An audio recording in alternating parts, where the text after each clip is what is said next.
This morning we're taking Moses again, and we're going to look at the Red Sea that was parted. And in Exodus chapter 13, we're going to read quite a bit before we even get to the Red Sea parting, because you've got to set up some things. We just see a miracle of a Red Sea parting, and we don't catch the context of everything of how it was, what was leading up to the situation, and we just see something great happen. Isn't that how it always is? We just look at the miracle and think that's how amazing God did a miracle, but we don't look at the need leading up to it, of the need of the miracle, right? We get jealous of somebody that they experience a miracle because we all want a miracle. Here's the problem I've learned: none of us want to need a miracle. We all want a miracle, we just don't want to need a miracle, because if I need a miracle, then I'm in trouble. So we want miracles in our lives, we just don't want to need miracles. So we're going to hit what was needed within this. And in Exodus chapter 13, it says this, starting at verse 17, when Moses let the people go, God did not lead them on the road through the Philistine country, though that was shorter. Can I just stop right there?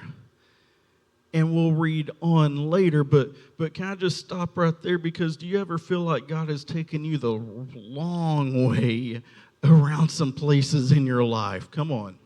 You ever feel like there has to be a shorter way, a better way, and God, you're just leading me the long way around some things? There has to be a faster route.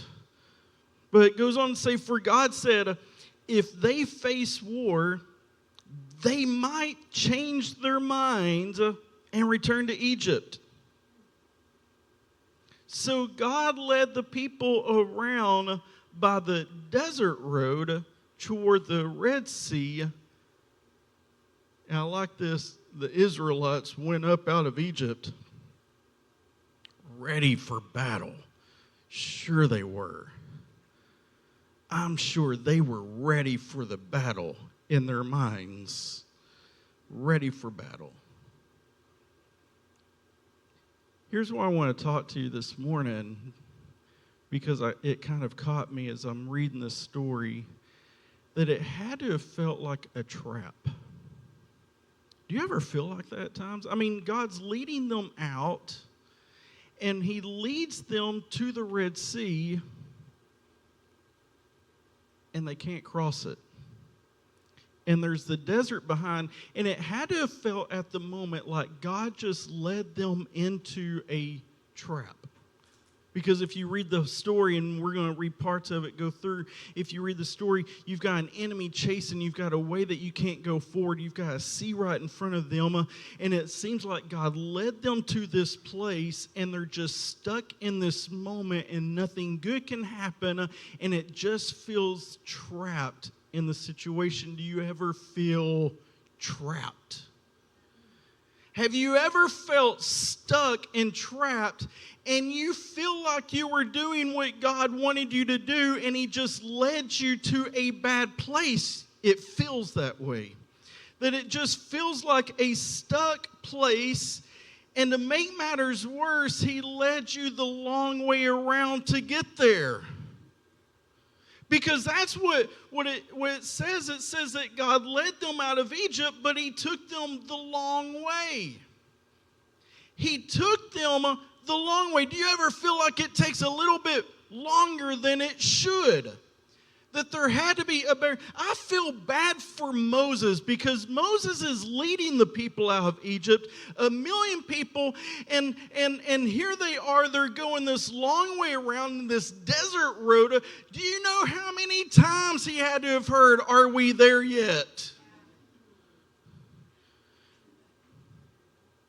Do you realize how many times he probably heard somebody, "I think there's a shorter way. We should have went this way," questioning every moment, and God's the one leading them, and he leads them the long way around, but there's a reason for it. I love that God gave the reason for it. He led them the long way around because he said, I don't think they're ready for battle yet. I don't think they can handle the fight right now. And if they fought right now, they would probably go back to Egypt because in their nature is to run, and they're not ready for a fight. And I find it interesting because the last verse, the last sentence of that last verse I read to you, it says that they left Egypt ready for battle. In other words, they thought they're ready for the fight. They think they're ready for a battle. They think that they can do the great thing. They think all of this will work out great, but God knows they're not ready for it yet. And if they face the battle now, they'll turn and run.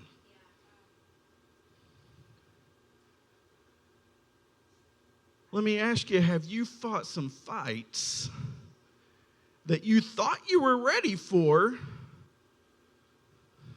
but it turns out you weren't ready for that fight? And the leading of the Spirit didn't lead you there. You did that on your own. You took the shortcut. Oh, now, come on. Because there always has to be a better way. That's the shortcut. When I'm planning my trips, I don't know if you're like me, but when I'm planning my trips and Google gives me or Apple, you can take this route, or you can take this route, or you can take that route, I always take the shortest route because I don't want to go the long way around in life, in any area of my life. I want to get there. I don't want to enjoy the scenery. I just want to get to my destination as fast as I can. And my goal in life is to do it faster than Google said I could anyway, because I want to get there. And God seems to always want to go the long way around. And it's frustrating to me because I don't have context in my life like the scripture had.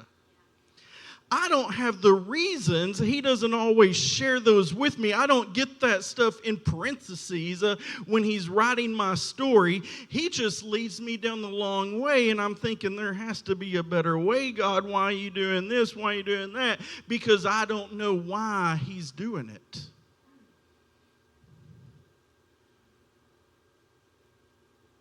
I see this with a lot of early Christians especially. They're kind of like the children of Israel, that they're thinking they're ready for the fight, they're ready for the battle, and they just gung-ho right into it, and it turns out they weren't ready for the fight, and they fall back and they mess up. They're taking on things that they're not supposed to take on yet. Hello? Well, has that happened to you, or is that just me and the children of Israel? Has that ever happened to you? Or people in ministry, whenever they start their ministry, they want to take the shortcut to it, thinking this is the better way, this will do better. I'll get there. I've got the plan. I'll go for it now. And they go for the shortcuts. And I've learned in my life, whenever I've gone through the shortcut, it ends up being a long way. Anyway. So God leads them the long way around because he's looking out for them, but I'm sure they didn't see it that way. Because they're thinking, I want to get there, my destination. And then to make matters worse, did you catch the road that they went down to get there? He took them the long way around on the desert road. Did you catch? I mean, it's bad enough we're going the long way around, but did you have to take me through the desert to get there too? There would have been a better spot that was quicker, that would have been a little cooler, There would have been some water on the way. There would have been some refreshing. We could have had a little vacation while we're going through there. Yeah, we would have had to fight a battle because you know why they didn't have to fight a battle on the desert road? Because nobody wanted to live on the desert road. Nobody wanted to go on the desert road. Everybody avoids the desert road, and God takes them down this hot and dry and weary. You know they are tired. They're exhausted. God took them down the long way through the hot area, through the dry area, and it's so frustrating when you have to go through the dry places. And you feel like God led you there. But I've learned something through this is that when I go through the dry places, the hot places, do you know what happens? Is I get thirsty. Good or bad? You know, I've realized thirsty can mean something bad. I don't know if that's... Oh, the younger people get it. Older ones are like, yeah, I know, I want to drink. Yeah. You know, because when I get too thirsty, I'll reach for anything to try and satisfy my thirst. When I get too thirsty, I'll do what the enemy wants me to do to try and satisfy a void that is missing in my life when I get too thirsty. And God led them through a desert road where they were going to get thirsty, because what it will do to you is you will either want to do what the enemy does, or I've learned in my life that as I get too thirsty, that I want to instead get into His Word a little bit, because He said, anyone that thirsts to come after me, and I will give you rivers of living water within. If I get too thirsty, I find myself drawn more to Him, because He's the only way out that can really cure my thirst, no matter what the enemy has to offer. And here they are, that they're going down this hot desert road. And it says that in the next chapter, starting out the next chapter, Exodus 14, it says, "Then the Lord said to Moses, tell the Israelites to turn back." Now it's just looking like they're going in circles. He led them here, and now He's telling them to turn back. Not here. Now start going backwards. Start doing some weird things. Tells them turn back and encamp near, and we're going to do our best to try and pronounce these words. Let's all do it together, so I'm not the only one messing them up. Pi, I get that. Harath. You got to say it like that. You got to really hit those syllables right. To encamp near Pi Harath, between Migdal and the sea. They are to encamp by the sea directly opposite Baal-Zephon. Pharaoh will think the Israelites are wandering around the land in confusion. You know why Pharaoh will think they're wandering around the land in confusion? Because God's leading them on a way that it looks like they're wandering around in the land on confusion. Do you ever feel that way at times in your life? That it's just, I'm doing circles right now for some reason, because I'm hemmed in by the desert. Here's where it feels like the trap. And here's where it looks like they're trapped. God led them, and they have the desert behind them. They have the Red Sea in front of them that they cannot cross. They're tired from the trip of going the long way around that was hot because they went through the desert to get there to the Red Sea. They can't cross the Red Sea, so now they're stuck with the desert behind them, the Red Sea in front of them, enemies on the side of them, and it had to feel like they are trapped, that God led them into a trap at this moment, that they are stuck and there is no way out. And that's where it gets difficult in your life, when it just feels like it's one thing, that there's no hope going forward because there's no way there. And I can't go back because I've been there and I can't go through that again. And I don't want to go through that again. And it's difficult. And I can't go this way and I can't go that way. And it just feels like I've just wandered around in circles, just stuck and trapped in a place that I can't get out of. Y'all are looking at me like, you're either there right now or you don't want to be there. Where it just feels stuck. Do you ever feel stuck? There's no way out of this. That I'm trapped. That I can't move on, I can't go forward, I can't go back, I'm just stuck in every way, and it even looks confusing to everybody else. I mean, if they look at your life, they're looking at it going, they don't have it together. They can't even make it look good on Facebook right now. They're reaching. They're sharing posts that they did 3 years ago. Sharing a memory. That's the best they can come up with to make it look good. I remember when I used to have a life and it was good. I can't post anything from today, but hey, 4 years ago, it was good. Let's go back. You just look at them and go, man, they're just confused. Their life, it's just, My apologies if you shared a memory yesterday.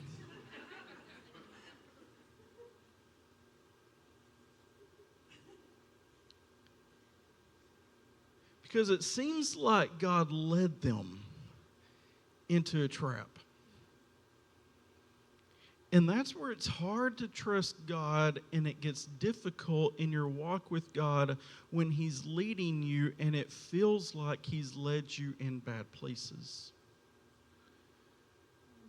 That He's led you long ways, hot roads, stuck, trapped in a state of confusion, of wandering around, and it looks to other people like it's just confusion in your life that you're wandering around.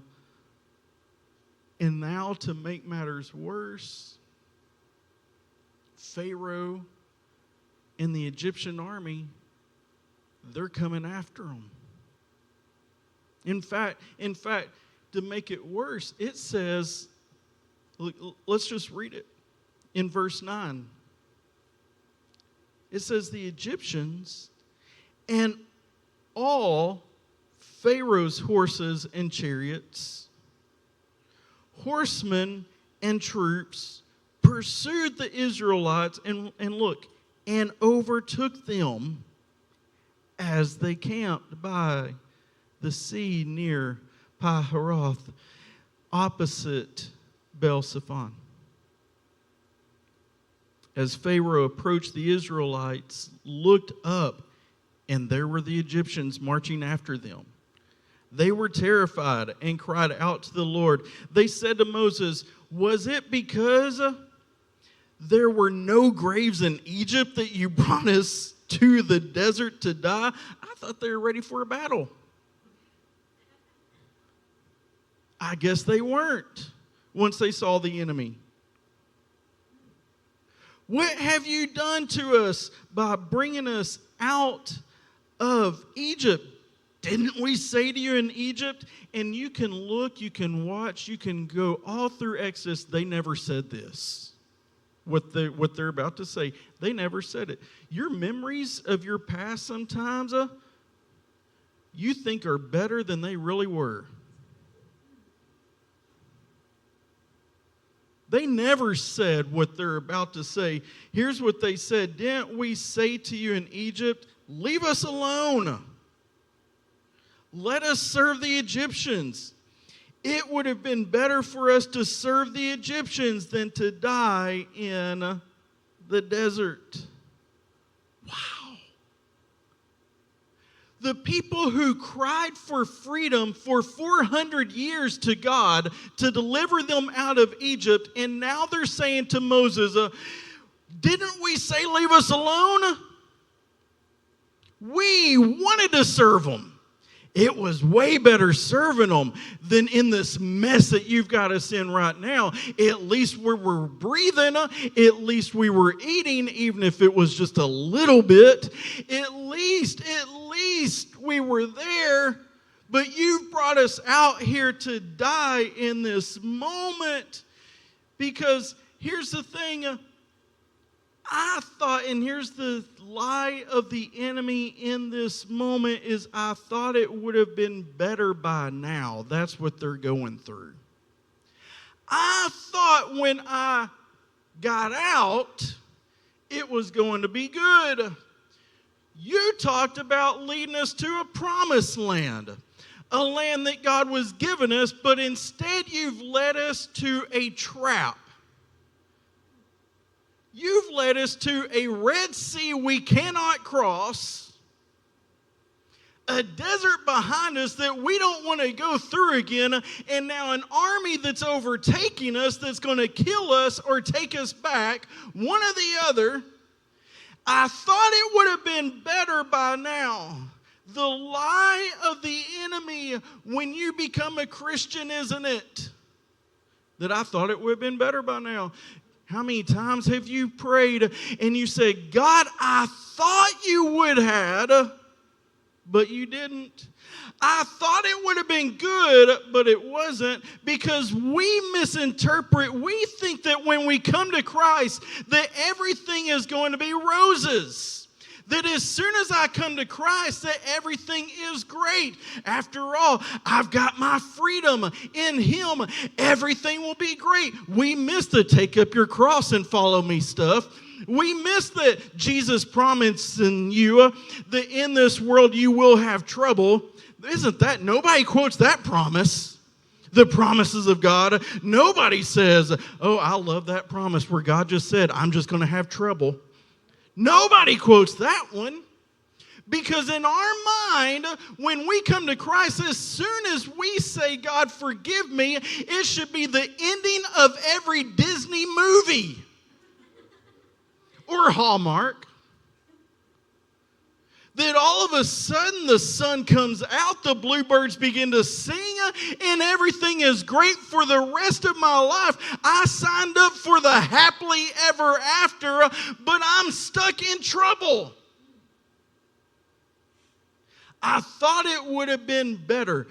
I thought my marriage would have got fixed. I thought I would have got the raise at work instead of overlooked. I thought when I started giving them my tithes that I would get that raise. Instead, I got laid off. I thought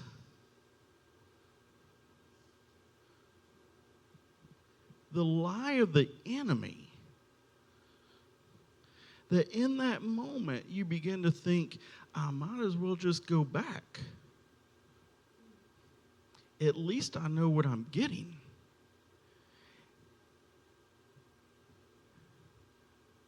I might as well go back. And in this moment, they're saying, didn't we tell you leave us alone? We haven't even got to the miracle yet. I just wanted to set up. We just look at the miracle, but we don't see what leads up to the miracle. Because here they are, they're stuck. They're trapped. The enemy's chasing them down. There is no way out. And now darkness is setting in this moment. And in verse 15 it says, Then the Lord said to Moses, "Why are you crying out to me? Isn't that an odd one? I thought I was supposed to cry out to you when I needed help. Why are you crying out to me? Tell the Israelites to move on. Didn't I just teach you to handle it? Didn't I just last week, didn't I just go through that with you, Moses? That you got to tell them to move on. But there's the sea in front of me. Just tell them to move on."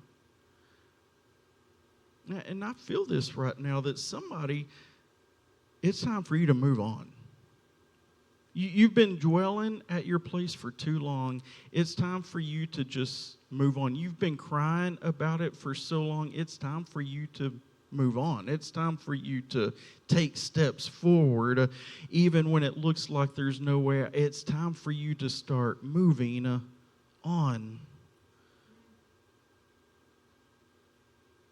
And then God instructs him. He says, "Raise your staff and stretch out your hand over the sea to divide the water so that the Israelites can go through the sea on dry ground." And then verse 21, here's where it starts to happen. "Then Moses stretched out his hand over the sea, and all that night the Lord drove the sea back with a strong east wind and turned it into dry land. The waters were divided, and the Israelites went through the sea on dry ground with a wall of water on their right and a wall of water on their left." And here's what caught me. The timing of when it finally happens, that God moves and does this miracle while it's dark, while it's night. While it was night, they began to walk through. While it was night, God made a way. It was in the night, in the dark, when they felt trapped by their circumstances, overwhelmed by their enemy, when they couldn't see a way because of the darkness, God made a way where there was no way. Can I tell you, if it feels like now it's bad enough that I feel trapped, but now it feels like it's my darkest moment that I can't get out, can I tell you, now's the moment for the miracle to happen. God does his best work in the dark.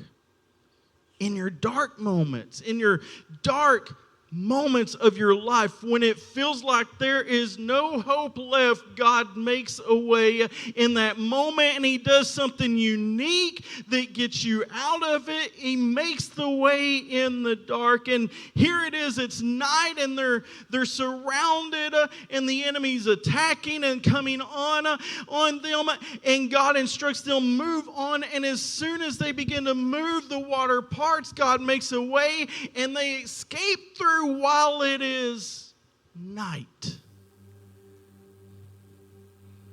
In their dark spots, in their dark moments. But what I didn't read to you, because here's where it gets tricky. What I didn't read to you is that God also allowed the enemy to pursue them at night. That the Egyptian armies chased after them through the same parted sea. The Egyptian army got to experience the dry ground and the water on their right and the wall of water on their left. The Egyptian army is chasing them in their dark moment as they're escaping through their place. The Egyptian army is overtaking them. So God lets them also experience the miracle. He just doesn't let them catch them. What I didn't read, you got tires of chariots coming off. You got horses tripping up. There's just blockades, just one thing after another. They get to experience, they just don't get to experience the same way. And God holds them up with the water to the left and the water to the right. He slows them down. Then look at verse 27. It says, Moses stretched out his hand over the sea, and at daybreak the sea went back to its place. The Egyptians were fleeing toward it, and the Lord swept them into the sea. The water flowed back and covered the chariots and the horsemen. The entire army of Pharaoh that had followed the Israelites into the sea, not one of them survived. At daybreak, they needed the miracle at night in their dark moments, but when they cross and it's daybreak, they get to see why God did what He did. And what felt like a trap was a trap. It just wasn't a trap on the Israelites, it was a trap on the Egyptians. God was setting them up. He was using this miracle to destroy an army that will never chase them again. He's using this miracle to destroy and wipe out an enemy that has been chasing them, that He allows to get close but not quite overtake. He's allowing this miracle to destroy in the life. And can I tell you, what you have felt like is a trap is really a trap for the enemy. That when God does what He'll do, when He does the miracle that you need in the moment, it will be a freeing miracle that destroys an enemy that's after you. It's a trap, but it's not what I thought. You see, the parting of the Red Sea wasn't just that I could get through, it was so that my enemies would drown behind me. That I would then be free of my past. I would then be free of what's chasing me. Come on, will you stand with me this morning?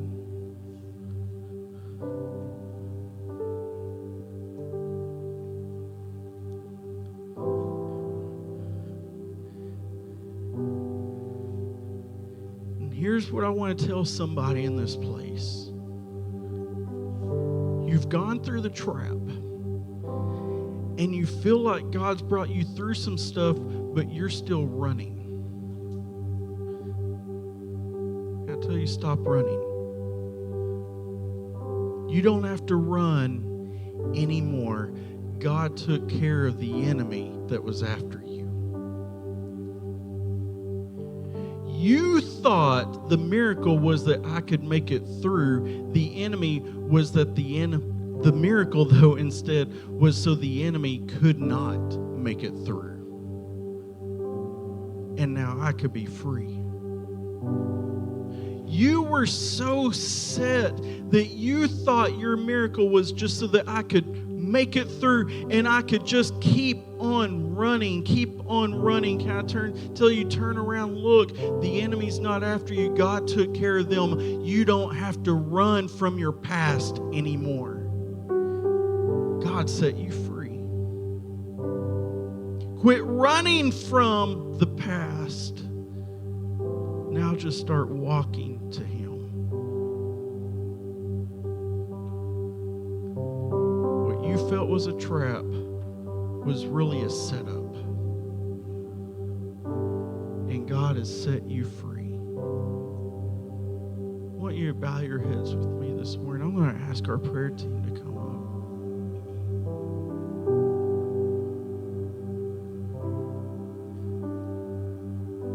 Listen, I don't know what you've been going through.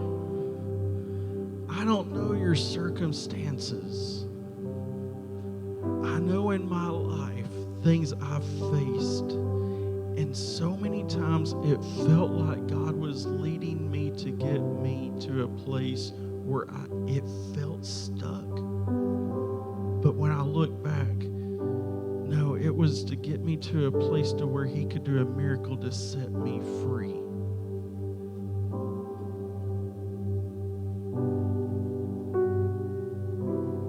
this morning He has a miracle for you. But you have to trust Him. And you've got to trust the process. Even though it feels long, even though it feels hard, trust the process because the victory's coming. Father, I just pray for your people right now. God, those that are going through things and they need a miracle. And God, the thing is, we want our miracles now. And you want them in the right time. So God, I pray that we trust the process. That when the timing is right, that you'll do what only you can do. That you'll do it in a unique way, a different way. And God, we will experience the freedom after. So God, I ask, do the miracles. As we trust in you.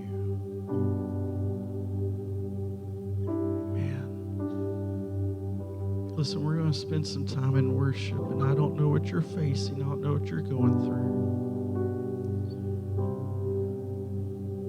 But these altars are open, and we have prayer teams on the side that will pray with you. If you need prayer for anything, they're there for you. But as we just worship, will you just ask the Holy Spirit, God, speak to me. God, speak to me. And let Him speak in your life. Well, let's worship Him.